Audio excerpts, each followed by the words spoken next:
Well, I think this is more sort of looking at the GDP numbers that came out of the US, and clearly they've disappointed. That said, and based on that, it does appear that full year global growth might be lower than what the IMF had initially projected. But the question is, where do we go from here now?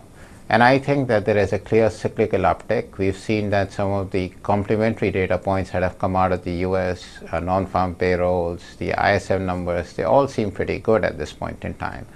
Vis-a-vis Europe and Japan, I think they are following the script as was initially penciled in. Japan, with the consumption tax, etc., demand is likely to slow.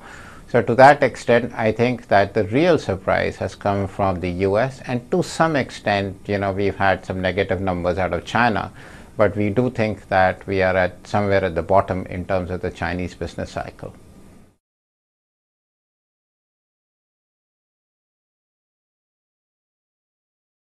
Well, I think that the Chinese economy has bottomed out, and if we look at two things, one is that just looking at the trend of, say, interbank rates, clearly there has been some degree of monetary easing, so that should help.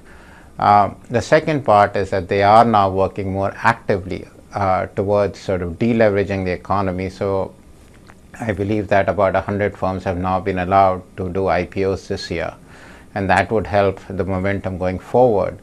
Also, we shouldn't forget the cyclical element of the Chinese economy, that we have seen that the PMIs have picked up, reflecting better export demand. So net-net, we do think that the Chinese economy did bottom out.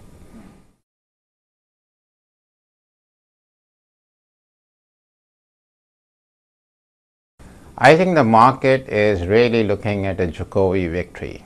Admittedly, the gap has narrowed down in terms of what the opinion polls are saying between the two candidates, but at the same time, I think it would be fair to say that the odds still favor Jokowi. Second, the third or the last debate really went in Jokowi's favor in our view. The question, however, is really going to be, what is it that Jokowi will deliver apart from better administration? One of the things that does bother us, and we hope that this is actually not carried out in principle, in practice, is the fact that the economic nationalism or the policies around it, vis-a-vis FDI, in banking, in mining, those are issues that none of the two candidates have really been, have impressed us in terms of opening up. Rather, they seem to be going back. And that's something we should keep in mind and be concerned about.